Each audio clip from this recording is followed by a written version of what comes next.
വേണ്ടേ, എന്റെ കാലിൽ ചെരുപ്പുണ്ട്. അതിനെന്റെ ഹൃദയം അമ്പലമൊന്നും അല്ല.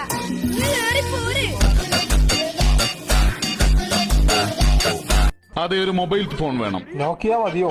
നോക്കിയാലൊന്നും പോരാ മോനെ, വാങ്ങിച്ചു കൊടുക്കുക തന്നെ വേണം. അവൻ ഏതാ മോനെന്ന് നിങ്ങൾക്കറിയില്ല. അതല്ല ചേട്ടാ, നോക്കിയ ഫോൺ മതിയോന്നാ ചോദിച്ചത്. ഇയാളത് എവിടെ നിന്ന് വരുന്നു? നോക്കിയ മാത്രല്ല, കണ്ടാലും ഫോൺ പോലെ തന്നെ ഇരിക്കണം.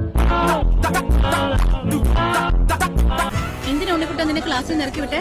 ശരിയുത്തരം പറഞ്ഞേനെ എന്നെ ഇറക്കി വിട്ടത്. ശരിയുത്തരം പറഞ്ഞു?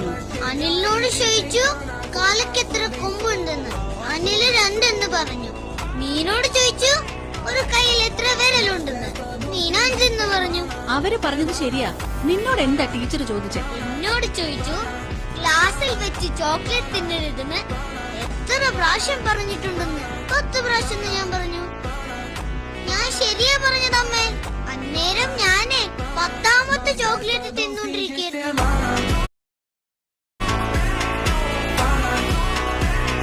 ഇനി ഞാൻ പറയുന്നത് പോലെ ചെയ്യണം. നിങ്ങൾ എല്ലാവരും കോടീശ്വരന്മാരായി എന്ന് കരുതുക. നിങ്ങളുടെ ഒരു ജീവചരിത്രം ഒരു പേജിൽ എഴുതൂ വേഗം. ടിൻഡോ, നീ എന്താ ഫാൻസി ഡ്രസ്സിന് പോവാണോ? എന്താണ് എഴുതാത്തത്? സോറി മാഷെ, ഒരു കോടീശ്വരനായ ഞാൻ ഇത്രയും ചെറിയ കാര്യത്തിലൊന്നും സമയം കളയാറില്ല. എന്റെ പി എ എഴുതി തരും.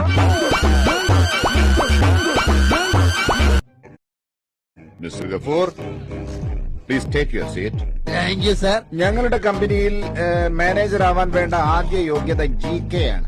അതെന്ത് പണിയാണ് സാറേ? എന്നാ പിന്നെ ആദ്യം മൂപ്പരങ്ങോട്ട് വിളിച്ചാ പോയായിരുന്നു.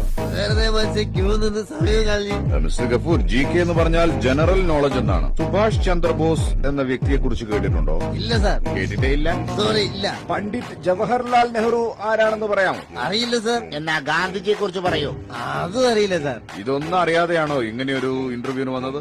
എന്നാ പിന്നെ നിങ്ങൾ പറ. നിങ്ങൾക്ക് ലണ്ടൻ ഉസ്മാൻ അറിയോ? ഇല്ല. മത്യാംസൻ അറിയോ? ഇല്ല. അതും അറിയൂല. എന്നാ പ്ലാസ്റ്റിക് മൊയ്തു അറിയോ? പ്ലാസ്റ്റിക് മൊയ്തു? ഇവരൊക്കെ ആരാ? അതാണ് പറഞ്ഞത്. എന്റെ ചങ്ങായിമാരൊന്നും നിങ്ങൾക്ക് അറിയില്ല, നിങ്ങളെ ചങ്ങായിമാരൊന്നും ഞമ്മക്കും അറിയില്ല.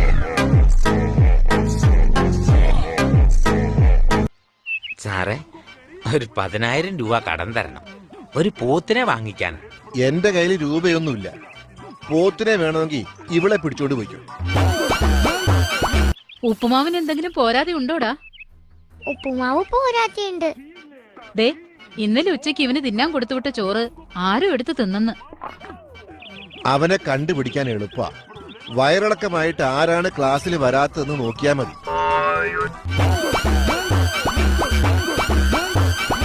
എടാ, വണ്ടി പോയിട്ട് റോഡ് ക്രോസ് ചെയ്യാവൂ കേട്ടോ.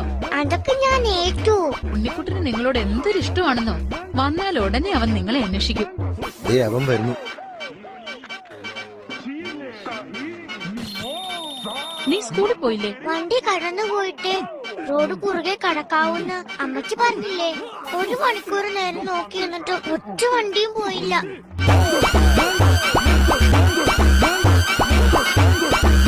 ഉണ്ണിക്കുട്ടൻ പറയൂ, നീ, നിന്റെ അമ്മ, അച്ഛൻ ഇവരൊക്കെ തമ്മിലുള്ള ബന്ധമെന്താ? എനിക്കറിയാൻ മേല. പഠിപ്പിക്കുമ്പോ ക്ലാസ്സിൽ എത്തിയില്ലെങ്കിൽ ഇങ്ങനെ ഇരിക്കും. ഇനിയിപ്പൊ വീണ്ടും പഠിപ്പിക്കാൻ പറ്റിയല്ല. നാളെ വരുമ്പോഴേ അച്ഛനോട് ചോദിച്ച് മനസ്സിലാക്കി വരണം കേട്ടോ. ഞാനും അച്ഛനും അമ്മയും തമ്മിൽ എന്താ ബന്ധം? അതോ മോനെ, നീ എന്റെ മകൻ, ഞാൻ നിന്റെ അച്ഛൻ, നിന്റെ അമ്മ എന്റെ ഭാര്യ. മനസ്സിലായോ? ഉണ്ണിക്കുട്ട, ഞാൻ ഇന്നലെ ചോദിച്ച ചോദ്യത്തിന്റെ ഉത്തരം ഒന്ന് പറഞ്ഞേ. നീ എന്റെ മകൻ, ഞാൻ നിന്റെ അച്ഛൻ, നിന്റെ അമ്മ എന്റെ ഭാര്യ.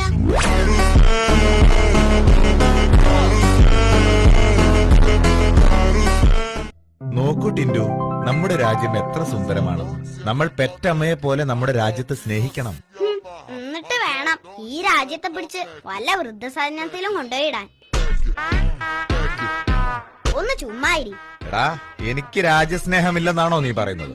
എങ്കിൽ നീ നോക്കിക്കോ, ഇന്നു മുതൽ ഞാൻ ഒരു തരത്തിലുള്ള വിദേശ വസ്തുക്കളും ഉപയോഗിക്കില്ല. നീ എന്ത് ചെയ്യും? അച്ഛൻ നോക്കിക്കോ. ഇനി മേലിൽ ഞാനൊരൊറ്റ ഇംഗ്ലീഷ് പരീക്ഷയിലും പാസ്സാവില്ല. അച്ഛ, എനിക്കൊരു ഐസ്ക്രീം വാങ്ങിത്തരുമോ? ആ അതൊന്നും വേണ്ട. അച്ഛനല്ല എനിക്കാ, വാങ്ങിത്തരുമോ? അതൊന്നും ശരിയല്ല ടിൻഡു. അച്ഛനൊന്ന് വയസ്സായിക്കോട്ടെ, വല്ല വൃദ്ധസദനത്തിലും കൊണ്ടുപോയിടും ഞാൻ. അപ്പളേ ഈ അച്ഛൻ പഠിക്കും.